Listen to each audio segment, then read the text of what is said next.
안녕하세요. 오늘 분석할 자료, 김세윤 교수의 구원이란 무엇인가의 한 챕터인데요. 시작부터 정말 강한 펀치를 날립니다. 네, 맞아요. 저자가 한국 기독교의 가장 큰 문제가 가짜 믿음이라고 말해요. 말 그대로 헛것이라고까지 표현하는데 그렇죠. 여기서 말하는 그 가짜 믿음의 정체가 바로 윤리가 빠진 믿음이라는 거죠. 오늘 우리는 이 날카로운 진단을 시작으로 윤리, 순종, 그리고 고난이라는 키워드를 통해 진짜 믿음이란 게 도대체 뭔지 한번 제대로 파헤쳐 보겠습니다. 네, 오늘 다룰 내용은 어쩌면 당신이 믿음에 대해 가지고 있던 편안한 생각들을 좀 불편하게 만들 수도 있습니다. 저자는 믿음이 머릿속 생각으로만 머물고 삶으로 이어지지 않는 현상을 아주 예리하게 포착해서 그게 왜 가짜일 수밖에 없는지를 논리적으로 파고들거든요. 단순히 비판을 위한 비판이 아니라 그렇다면 진짜 믿음은 어떻게 삶의 실제, 즉 리얼리티가 되어야 하는가에 대한 이야기입니다. 좋습니다. 그럼 그 윤리 없는 믿음이 왜 헛것인지부터 한번 제대로 짚어보죠. 저자는 기독교인이 된다는 걸 단순히 저는 하나님을 믿습니다 라고 선언하는 행위로 보지 않더군요. 네, 아니죠. 그 이상의 의미가 있다는 거죠. 그렇습니다. 그게 핵심이에요. 저자에 따르면 믿음은 관계의 문제거든요. 관계요. 네, 하나님께 나를 전적으로 의존하고 그분의 뜻에 순종하는 올바른 관계 속으로 들어가는 것. 이게 믿음의 본질이라는 겁니다. 아, 그리고 그 관계가 제대로 맺어지면 내 힘이 아니라 하나님의 능력과 자원으로 살아가는 새로운 삶이 실제가 된다는 논리죠. 의존과 순종, 이 두 단어가 정말 중요하게 들리네요. 그런데 보통 생각할 때 의존은 좀 수동적인 느낌이고 순종은 능동적인 행동이잖아요. 그렇죠. 이 둘이 어떻게 연결되는 건가요? 아주 좋은 질문입니다. 저자는 이 둘을 동전의 양면이라고 표현해요. 동전의 양면이요? 절대로 떨어질 수 없다는 뜻이죠. 한번 생각해 보세요. 하나님의 뜻에는 순종할 생각이 전혀 없으면서 그저 하나님 복 주세요, 문제 해결해 주세요 라고 의존한다고 말할 수 있을까요? 그건 좀 이상하죠. 저자는 그건 하나님께 의존하는 게 아니라 사실상 자기 꾀를 의존하는 거라고 지적합니다. 자기 꾀를 의존한다. 그게 좀 더 구체적으로 설명해 주실 수 있나요? 이런 거죠. 내가 머릿속으로 만들어낸 내가 원할 때마다 소원을 들어주는 신을 믿는 겁니다. 아, 심지어 기도를 열심히 하면 하나님의 뜻도 바꿀 수 있다고 생각하는 지경에 이르는 거죠. 와, 저자는 이걸 하나님을 내 마음대로 조종하고 이용하려는 가장 큰 교만이라고 봐요. 교만. 그렇기 때문에 결론이 아주 단호해집니다. 순종이라는 윤리적 행위가 빠진 믿음은 결국 하나님을 믿는 게 아니라 내 욕망을 믿는 미신에 불과하다는 겁니다. 미신이라 굉장히 강한 표현이네요. 그런데 저자는 이 미신이 그냥 개인의 영적인 문제로 끝나지 않는다고 보는 거죠. 바로 그 지점입니다. 이걸 한국 사회 전체의 문제로 연결시키잖아요. 맞아요. 저자가 던지는 질문이 정말 뼈아프죠. 그리스도인이 1,000,000명이라는 한국 사회가 왜 이 모양입니까?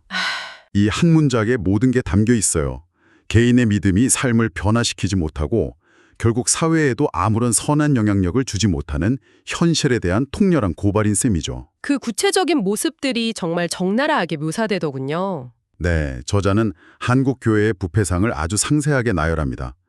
내부적으로는 교권 다툼으로 썩고 외부적으로는 돈과 정치 권력에 빌붙어서 썩어간다고 진단해요.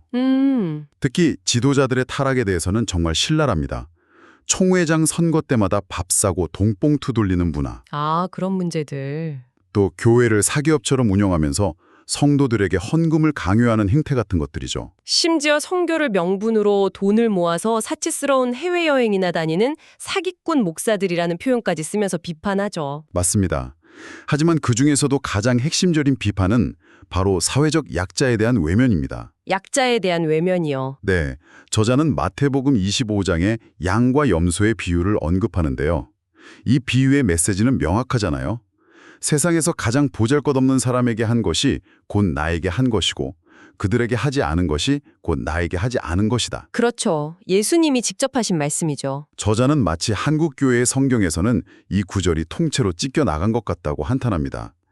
이런 끔찍한 죄를 저지르면서도 스스로를 장자 교단이니 뭐니 떠들어대는 그 교만을 하나님이 가만두지 않으실 거라고 강력하게 경고하고 있습니다. 알겠습니다. 진단은 정말 암울하네요. 듣다 보면 좀 답답해지거든요.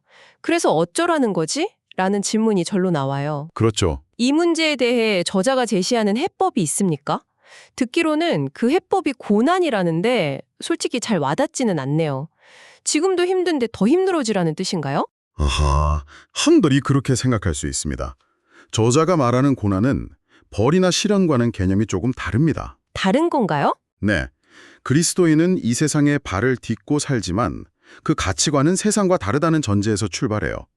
세상의 방식은 기본적으로 내 뜻대로 하려는 자기 주장의 원리로 돌아가잖아요. 맞아요. 그렇죠. 하지만 그리스도인은 하나님의 뜻에 순종하며 살려고 하죠.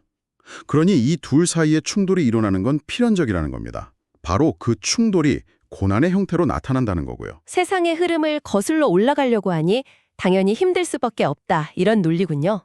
정확합니다. 그리고 이 고난의 신학적 의미가 정말 중요합니다. 신학적 의미요?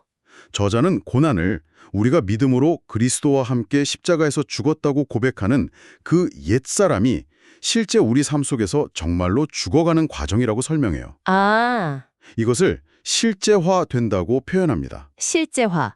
그 개념이 조금 추상적으로 들리기도 하는데요. 좀 더 와닿는 예가 있을까요? 예를 들어보죠. 직장에서 누군가 나를 부당하게 비난했다고 칩시다.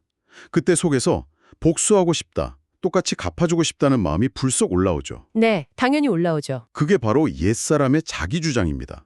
그런데 거기서 아니다, 다른 방식으로 풀어야 한다고 버티며 그 마음과 싸우는 내적 갈등, 그 불편함과 힘듦 자체가 바로 저자가 말하는 고난이라는 겁니다. 아, 그게 고난이군요. 바로 그 순간에 원칙으로만 존재하던 옛사람의 죽음이 내 삶의 현실, 즉 리얼리티가 되는 거죠. 그래서 저자가 겉사람은 낡아지나 속사람은 날로 새로워진다는 성경 구절을 인용하는 거군요. 맞습니다.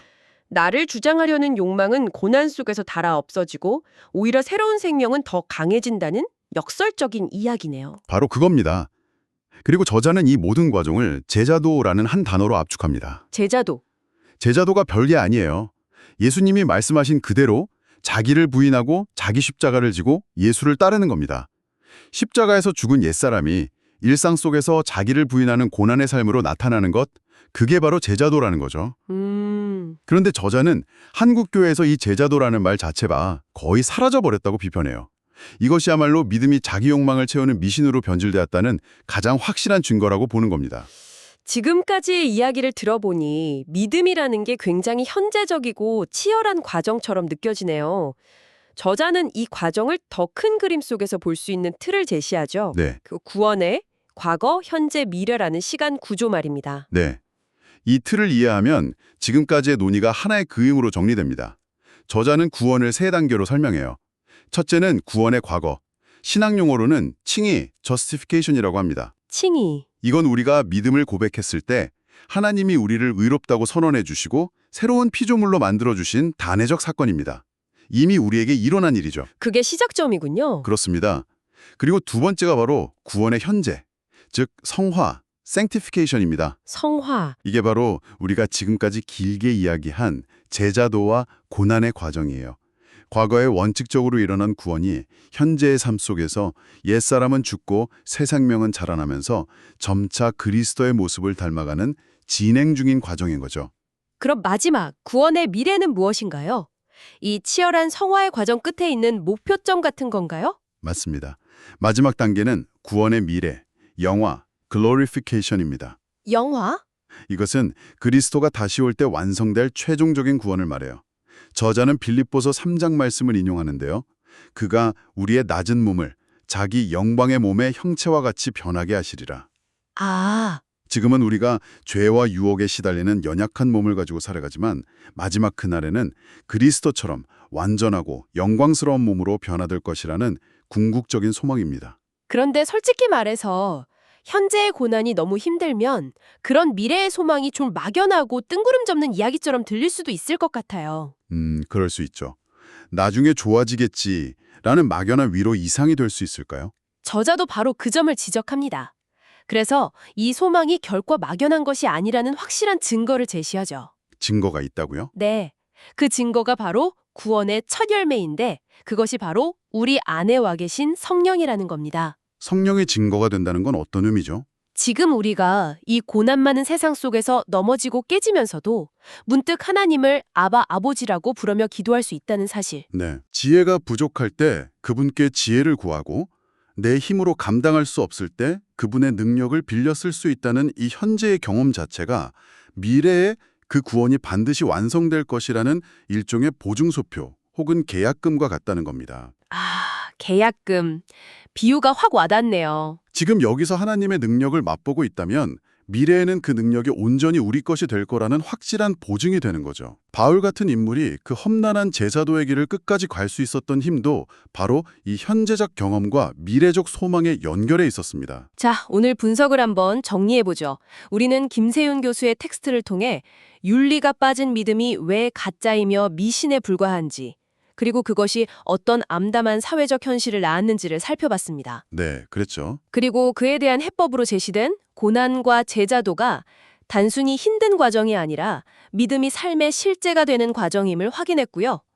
마지막으로 이 모든 것을 구원의 과거, 현재, 미래라는 큰 그림 안에서 조망해 보았습니다. 핵심 메시지를 다시 한번 정리하자면 이렇습니다. 저자가 말하는 진짜 믿음은 내 이익이나 마음의 평안을 얻기 위한 수단이 결코 아니라는 것. 결코 아니라는 것. 오히려 정반대로 나의 옛 자아는 죽고 하나님 나라의 시민으로서 그분의 통치에 순종하며 살아가는 아주 능동적이고 역동적인 삶의 과정 그 자체입니다. 물론 이 길에는 세상의 방식을 거슬러야 하기에 고난이 따르지만 현재 우리를 도우시는 성령의 능력과 미래에 완성될 영광스러운 소망이 그 모든 과정을 뒷받침하고 있다는 것이죠. 이 텍스트는 제도적 부패에 대한 해법으로 결국 개인의 치열한 제자도와 성화를 강조하는 것처럼 보입니다. 여기서 당신이 한번 생각해 볼 질문을 던져봅니다. 네. 만약 순하는 개인이 이처럼 자기를 부인하는 고난의 길을 걷기 시작한다면 부패한 교회와 사회라는 거대한 제도는 자연스럽게 개혁될 수 있을까요? 아니면 개인의 영적 성장과는 별개로 공동체와 제도를 바꾸기 위한 또 다른 차원의 구조적이고 정치적인 행동이 필요한 걸까요? 저자가 남긴 이 질문의 여백을 당신의 생각으로 채워보시기 바랍니다.